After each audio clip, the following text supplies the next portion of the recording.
Graduated from college this year. Yeah, that's right. What school she go to? Yeah. I'm a college student too. I got 4 classes and I will graduate from UNCC. Amen. I'm currently an accountant at Time Warner Cable, and my degree is in accounting. And my cousin said my story is remarkable. I don't see it being remarkable. It's just a life experience that I experienced. I mentor the girls in my neighborhood that I'm from. I'm from South Side of Brook Hill. But I never got deep down in my story. And listening to my little cousin Kamisha and her friend, it opened up a lot of things for me. I'm going to give it to you real. She said I'm real, give it to you raw and uncut. Once I had my daughter at 15 on December 1st,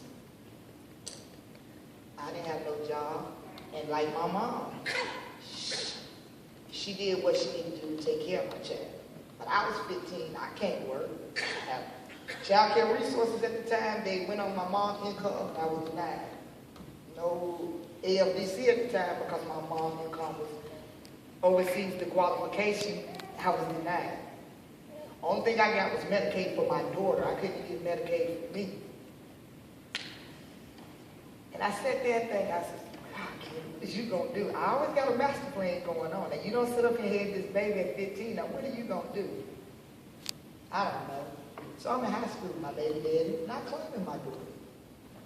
It's hard when you go to school and you live in the same community with him, and your peers are laughing because he's not claiming your child. And it's a hurtful feeling when your daughter get of age and asks you how you. My daddy didn't claim me when I was little. Kept that from her, but when she got older, I told her. I got kicked out the house at 16 because I was rebellious. As you know, I'm like any teen. I still want my childhood. It's called Devonda and her mom. That's my baby. She want to see y'all this weekend. I know all the trick and traces I did. Or she just asked me y'all, and she come over that weekend. Because I still was a child. Yeah. One thing I know walking around the community, other than him, hurt my feelings, I'm about to drop out of high school. I can't take it because everybody in school know our business. He's laughing. It's funny. It's not my baby.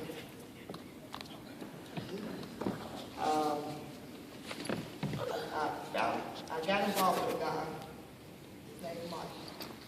That was God sent. He raised my daughter since she was 9 months old. And my daughter's 22 now. And he's still raising her.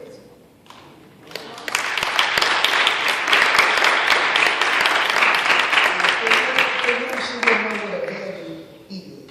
And that's what I'm going to tell you. Don't let that get you down. You do what you got to do, but what one person won't do, the next one will. He never left her side. And you know that. My daughter's 22. He's up there to college just like I am. 10 parent-teacher conference when she was in Charlotte Mecklenburg school system. But what still hurt because the question is, when your child get of age, why my daddy have his boys and don't have me? Why my daddy don't never get me? Those questions gonna come up. When I was young, I didn't know how to handle it. I always had it.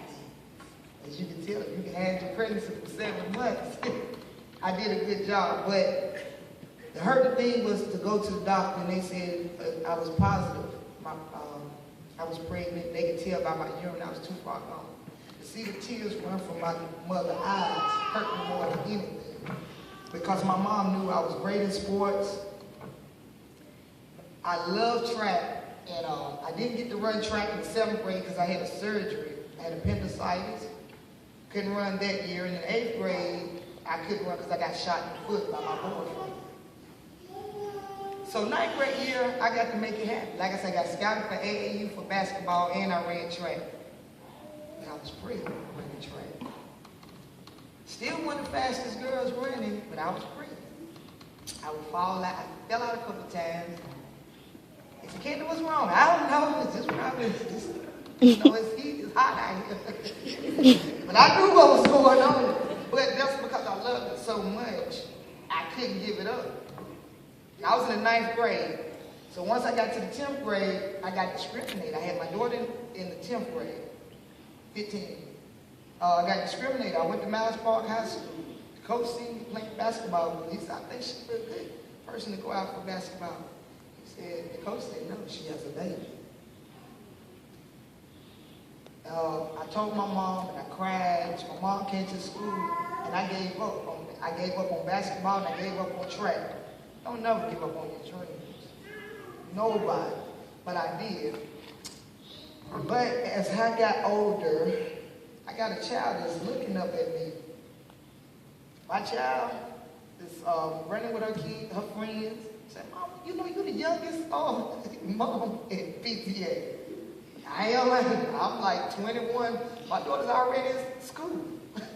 Like now I'm 37. I have a 22-year-old going to graduate from college. Never ashamed of my story, because I love my daughter to death. But I'm gonna tell you, it wasn't easy.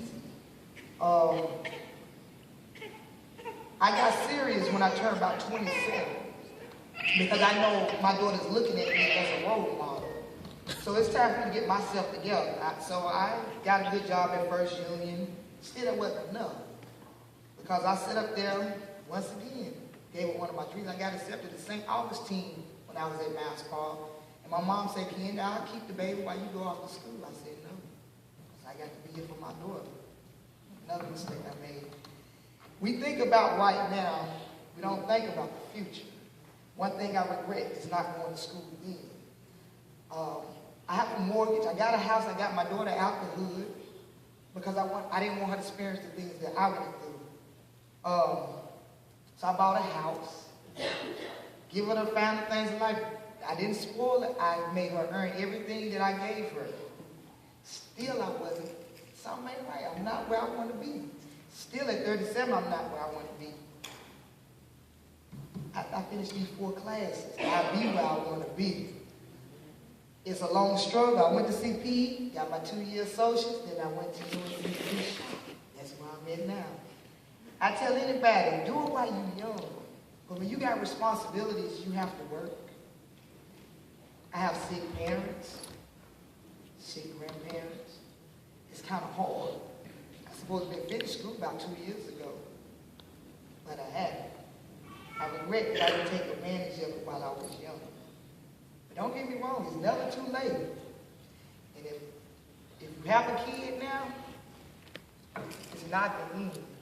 Because I love my story because I overcame all odds. When I walked my neighborhood when I was 15 pregnant, the people around me would say, look at that baby, that's a shame. But when I walk now, I walk with my head up. I'm the same way you said the baby had the baby, and they said I wasn't going to count anything. I'm accountant. I have my 4-year degree, and I'm not going to stop because I want to go to graduate school. Amen. For the ones that don't have any kids, I'm going to give you my advice. Wait. Because I can tell you how this story goes further. You may have a baby that may provide for your child. But let me believe this. Like I said, I was one of the first ones that was a teen mom. But all my peers, we all had kids. My daughter's the oldest. Out of, I'm going to say about 6 or 7 girls, none of them are with their child's father. Everyone's experienced certain things with their child's father. Maybe some was there in the beginning, but eventually it drifted off. No one married their childhood baby's father. I tell you to wait. For the ones that do have kids, it's not the end of the world. And look at your child's eyes. That's what I used to do and say, what can I do to make my child proud of me? And I always thought my daughter wasn't proud of me until Facebook came. And she put this, she said, she put a post up and she said, to my role model. I'm reading, okay, who's she talking about? She said, I don't talk to her as much. She thinks the guy raised her, my daddy, is the favorite parent, but actually she is, because she raised me to be independent and don't let nobody stop her from what she got to do. She said, I love my mom, and that's my role model. And I set that work, and I said, ooh. She said that about me because I don't see what everybody see. I'm just Candy. But in other eyes, I do have a story. And I did overcome all odds. But I'm not finished. I'm a happy-go-lucky person. But at that time, I went through a depression stage, too. Like I said, I was about to drop out of high school. My mom was like, you know, you won't be a statistic, you won't drop out. That's when I knew my mama really cared. I stayed in school, I never dropped out, and I graduated on time, 1993. Amen. And my daughter was 2 years old, clapping. Don't know what she was clapping for. She was clapping. That's why I say it's not a bad thing. I don't glorify it because a lot was put on the back burner, and it could have been handled in the beginning. I'm not proud of how I handled certain things because when I was 14, I always think of a master plan, and at that age, you can't handle that kind of responsibility. I'm just being honest. I feel like my daughter, I didn't really start raising my daughter till my daughter was like in the first grade. I think I was like 18, 19 when I, started working. And it kind of makes me feel sad because I missed out on a lot of my childhood. Like I explained, I used to call Devonnie and her mom. My daughter wanted to come over there. I still had my childhood, but I missed out on my daughter's childhood because I was still young. And a couple of years ago, I was told I can't have no more kids. Because I wanted to have one because I missed out on so much, like the first walk. I don't have no baby pictures. I still asking Devonnie, can I have some of my baby pictures? I got you. I'm not ashamed of my story. I think I have came a long way. I'm not where I want to be, but I have came a long way.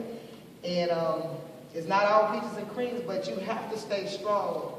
Like I said, if you see me walk through, you see me walk with my head up high. I didn't walk like that back then. I walked slumped over. What I'm ever going to say, I'm proud of my daughter. I'm proud of myself. But don't let nothing stop your dreams. But if you can hold off, if this guy may be the guy of your dreams and you love him to death, hold out. It's one thing to have a child, but when you have to support it, it's a whole different ball game. And like I said, I wish I would have got, finished with college because paying a mortgage, you got to pay your bills. They don't care nothing about you going to school. That's right. They don't care nothing about that. Their mortgage won't pay money every month. And but I'm happy that Devonnie wanted me to share my story. And if anyone have questions for me, I'm willing to answer any question. I'm a very open person. I give it to you real. So do anyone have any questions for me? Any questions? Okay. Well, thank you for having me.